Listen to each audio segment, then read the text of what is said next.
Assalamualaikum warahmatullahi wabarakatuh. Alhamdulillahirabbil alamin wassalatu wassalamu ala Rasulillah wa ala alihi wa ashabihi ajmain. Sobahul khair. Selamat pagi adik-adik. Bagaimana kabarnya hari ini? Kaifa halukum? La'allakum bi khairin insyaallah. Mudah-mudahan adik-adik di rumah dalam keadaan sehat. Masih semangat kan ya belajarnya? Insya Allah ya masih semangat. Hari ini adik-adik kita akan belajar tentang surat Al-Alaq. Sebelum kita belajar, mari kita berdoa. Kita juga doakan orang tua kita ya, karena salah satu ciri anak solih dan solihah itu mendoakan orang tua. Kita mulai. Bismillah. Rabbi ghfirli wali walidayya warhamhuma kama rabbayani shaghira. Bismillah. Allahumma anfa'ni bima 'allamtani wa 'allimni ma yanfa'uni wa zidni 'ilman. Amin. Al-Alaq ayat 1-5 adalah ayat pertama yang diturunkan oleh Allah Subhanahu wa taala kepada Nabi Muhammad sallallahu alaihi wasallam di Gua Hira. Nah, sekarang kita belajar surat Al-Alaq dari ayat pertama ya. A'udzu billahi minasyaitonir rajim. Iqra bismi rabbikal ladzi khalaq. Bacalah dengan menyebut nama Tuhanmu yang menciptakan. Khalaqal insana min 'alaq. Dia telah menciptakan manusia dari segumpal darah. Iqra wa rabbukal akram. Bacalah dan Tuhanmu lah yang maha pemurah. Alladzi 'allama bil qalam. Yang mengajarkan manusia dengan perantara pena. Allamal insana ma lam ya'lam. Dia mengajarkan manusia apa-apa yang tidak diketahuinya. Kalla innal insana la yatgha. Ketahuilah sesungguhnya manusia benar-benar melampaui batas. Ar-ra'ahu istaghna. Karena dia melihat dirinya serba cukup. Inna ila rabbika ruj'a. Sesungguhnya hanya kepada Tuhanmu lah kembalimu. Ara'aital ladzi yanha. Bagaimana pendapatmu tentang orang yang melarang? Abdan idza shalla. Seorang hamba ketika dia mengerjakan sholat. Ara'aita in kana 'alal huda.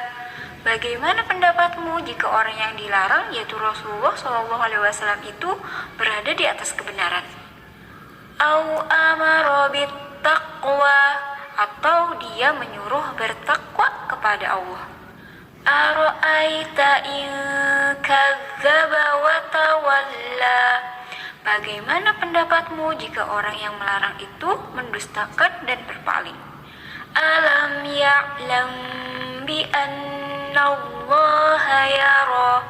Tidaklah dia mengetahui bahwa sesungguhnya Allah melihat segala perbuatannya. Kalla la illam yantahi lanasfa'an bin nasiyah. Ketahuilah, sungguh dia tidak berhenti berbuat demikian. Niscaya kami tarik ubun-ubunnya.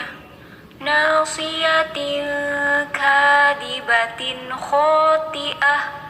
Ubun-ubun orang yang mendustakan lagi durhaka. Falyad'u nadiyah. Maka biarlah dia memanggil golongannya untuk menolongnya. Sanad'u zabaniyah. Kelak kami akan memanggil malaikat Zabaniyah. Kalla la tuti'hu wasjud waqtarib. Sekali-kali jangan janganlah kamu patuh kepadanya, dan sujudlah dan dekatkanlah dirimu kepada Tuhan. Nah, beberapa kosakata atau mufradatnya, yang pertama yaitu al-alaq, mempunyai arti segumpal darah. Alaqin yaitu juga segumpal darah. Iqra artinya bacalah. Khalaqa artinya menciptakan. Al-Khaliq artinya Allah yang maha menciptakan. Allama artinya mengajarkan. Al-insan artinya manusia. Bil qalam artinya dengan pena. Bi itu dengan, qalamun artinya pena. Bil qalam artinya dengan pena. Nausiyah artinya ubun-ubun. Az-zabaniyah artinya malaikat zabaniyah. Ibnu Katsir menjelaskan bahwa malaikat zabaniyah adalah malaikat azab. Ibnu Katsir menyebutkan dalam riwayat dari Ibnu Abbas yang menceritakan sebab turunnya ayat ini, bahwa Rasulullah Shallallahu Alaihi Wasallam pernah sholat di dekat makom Ibrahim. Tiba-tiba datang Abu Jahal dan mengatakan, "Hai Muhammad, bukankah saya telah melarangmu untuk melakukan praktek semacam ini?" Maksudnya sholat. Lalu Abu Jahal mengancam beliau. Nabi Shallallahu Alaihi Wasallam membalas ancamannya hingga membuat Abu Jahal marah dan membentak Nabi Shallallahu Alaihi Wasallam. Dia mengatakan, "Hai Muhammad, kamu mau mengancam dengan apa? Demi Allah, saya orang yang paling banyak pendukungnya di wilayah ini." Kemudian Allah turunkan ayat, "Falyad'u nadiyah sanad'uz zabaniyah." Biarlah dia memanggil golongannya, kelak kami akan memanggil malaikat zabaniyah. Ibnu Abbas mengatakan setelah menceritakan kisah di atas, "Demi Allah, andai Abu Jahal berani memanggil semua pendukungnya, malaikat zabaniyah, utusan Allah akan langsung menghabisinya." Dalam riwayat lain, Ibnu Abbas menceritakan dengan konteks yang berbeda, bahwa Abu Jahal pernah mengancam, "Jika sampai Muhammad berani sholat di dekat Ka'bah, akan aku injak-injak lehernya." Berita ini pun sampai kepada Nabi Shallallahu Alaihi Wasallam. Lalu beliau mengatakan, kalau sampai dia berani melakukan, dia langsung akan disiksa oleh malaikat zabaniyah. Hadis riwayat Bukhari. Nah, kita akan mengambil beberapa kesimpulan ya adik-adik.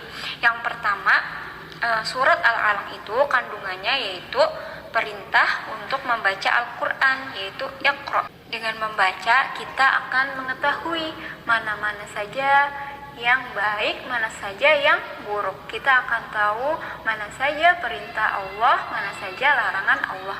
Jadi kita harus membaca atau menuntut ilmu. Kemudian yang kedua adik-adik, yaitu manusia diciptakan dari segumpal darah atau alaqah. Jadi waktu kita masih di perut umi atau di perut ibu, kita itu bentuknya yaitu dari segumpal darah. Kemudian kandungan surat yang ketiga yaitu Allah menjadikan pena sebagai alat mengembangkan pengetahuan. Dalam sebuah hadis riwayat Al-Hakim dalam Al-Mustadrak, di situ dikatakan yang artinya bahwa ikatlah ilmu dengan tulisan.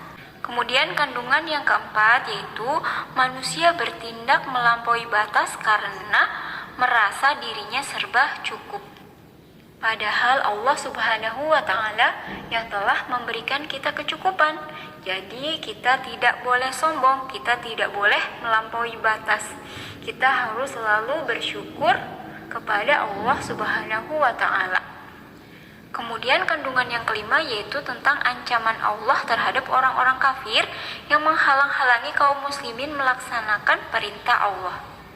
Tadi sudah dijelaskan ya adik-adik bahwa ketika itu Nabi Muhammad SAW sedang melaksanakan sholat. Kemudian beliau diancam oleh Abu Jahal. Di ayat 15 di situ dikatakan, sungguh jika dia tidak berhenti mengancam atau berbuat demikian, niscaya kami tarik ubun-ubunnya, yaitu ubun-ubun orang yang mendustakan lagi durhaka.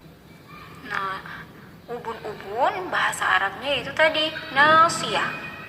Kemudian di ayat 17-nya yaitu Sanadu'uz zabaniyah, kelak kami akan memanggil malaikat zabaniyah, malaikat azab. Nah, itu adalah ancaman Allah terhadap orang-orang kafir yang menghalang-halangi kaum muslimin untuk melaksanakan perintah Allah. Keenam, yaitu Allah menolong dan melindungi hamba-hambanya yang beriman dan beramal solih. Wasjudu waqtarib, dan sujudlah dan dekatkanlah dirimu kepada Tuhan atau kepada Allah. Nah, itu saja adik-adik yang dapat Ibu Guru sampaikan. Ibu Guru mohon maaf jika dalam penyampaian banyak kesalahan. Apabila ada yang betul, itu adalah datangnya dari Allah Subhanahu wa Ta'ala. Apabila ada yang salah dan banyak kekurangan, itu adalah murni kesalahan Ibu. Mari kita tutup dengan membaca kafaratul majelis. Subhanaka Allahumma wa bihamdika asyhadu alla ilaha illa anta astaghfiruka wa atubu ilaik. Wassalamualaikum warahmatullahi wabarakatuh.